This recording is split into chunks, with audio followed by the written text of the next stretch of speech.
All right, let's look at Theorem 4.5. This is going to be an important theorem to use for later.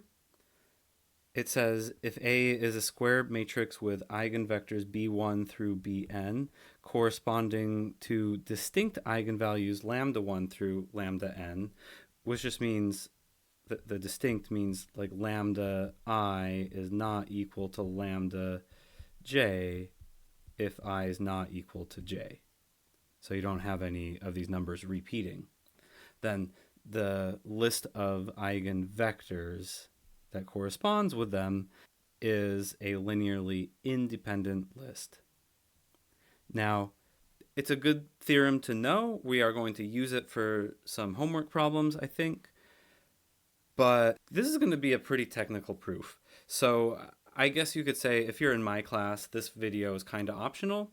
If you're trying to learn how to prove theorems and learn proof techniques, I would recommend sticking around for it, but I don't think everybody needs to sit through this. So if you're going to watch, welcome aboard. Now, the way we're actually going to prove this is by contrapositive. So let's review real quick what a contrapositive is, just to understand why this is equivalent.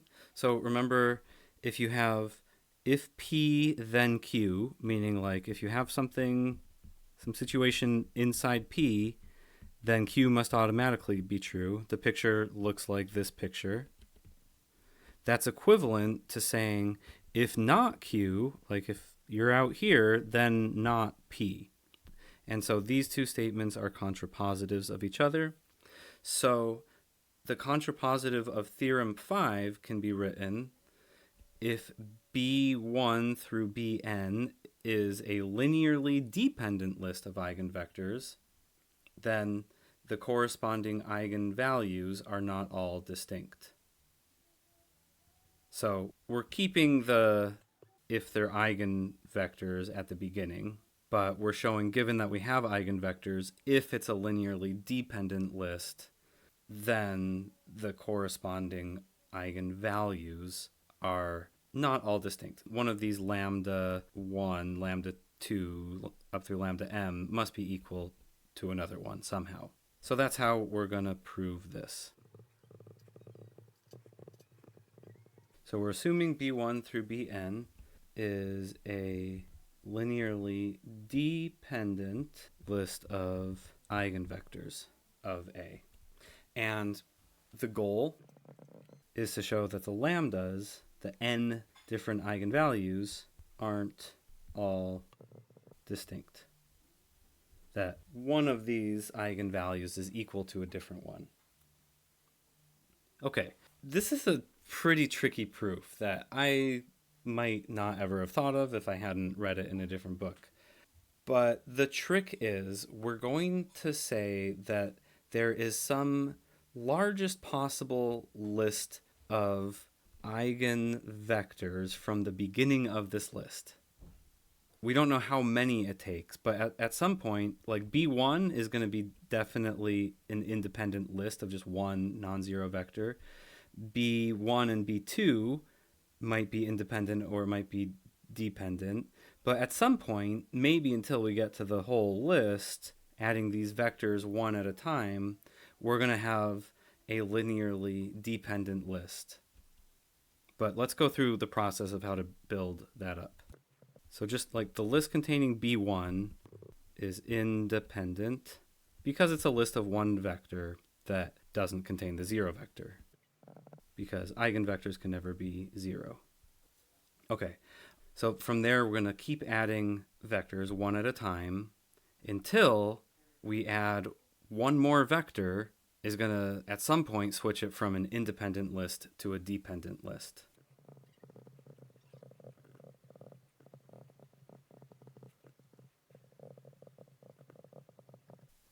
So we know it's independent when we just have the first vector, and it's dependent when we have all of the vectors.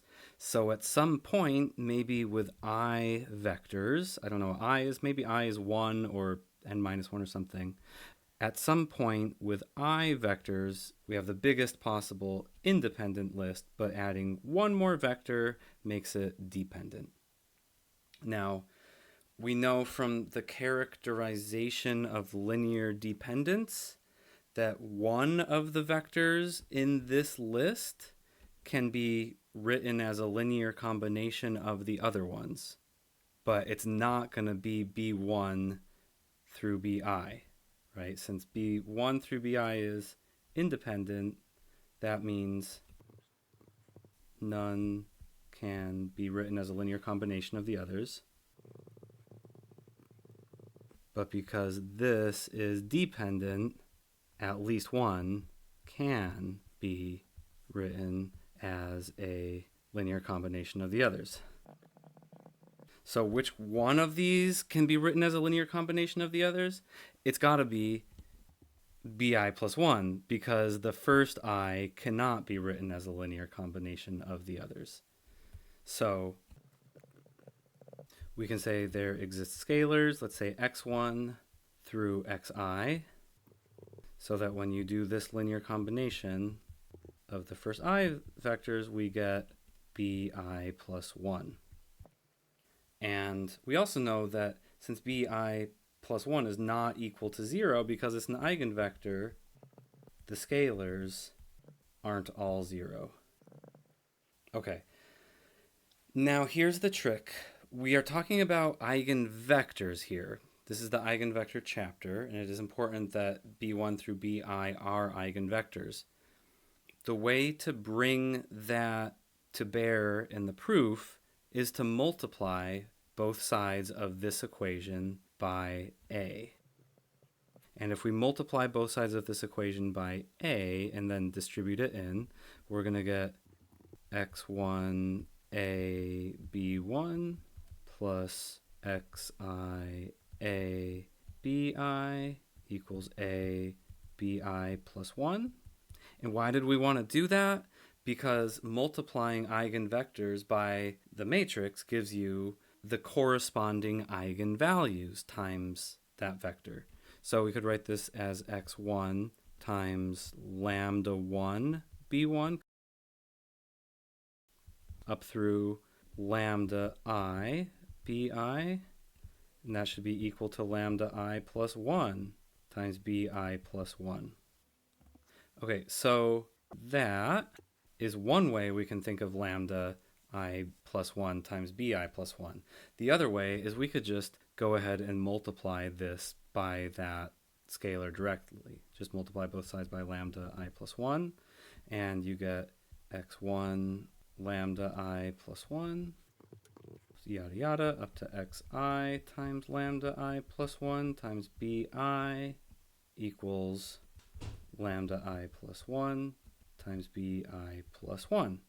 Okay, yeah, both of these are equal to lambda I plus 1 times bi plus 1, so they must be equal to each other.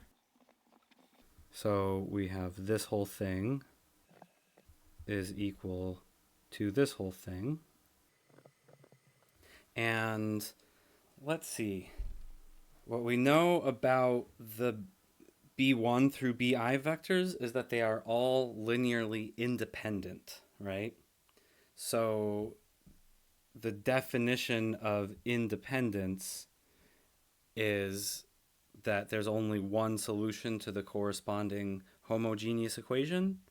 Let's make this equation here homogeneous by subtracting everything from the right side from both sides of the equation, like so.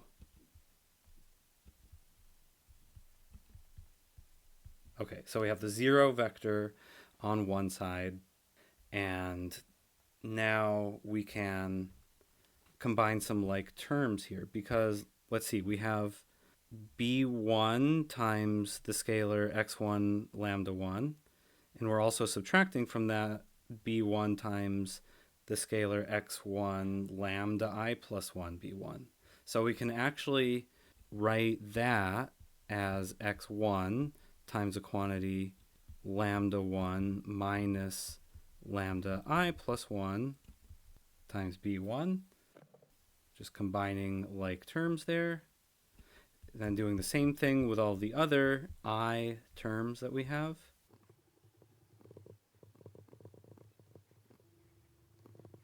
Like so. Now, what do we know about this? Well, we know that the b1 through bi are independent vectors, which means the only way to get 0 as the result of a linear combination of this independent list of vectors, is if all of the scalars must be 0. So that means x1 times lambda 1 minus lambda I plus 1 is equal to 0 up through xi times lambda I minus lambda I plus 1. That also must be equal to 0. Now, you might be saying, well, what if all of the x's are 0? That could make all of these scalars 0, but you could still have the lambda 1 minus lambda I minus 1 not equal to 0. But you actually can't, because bi plus 1 is an eigenvector, so it can't be 0. So not all of the weights are 0. So, yeah, not all of x1 through xi are 0.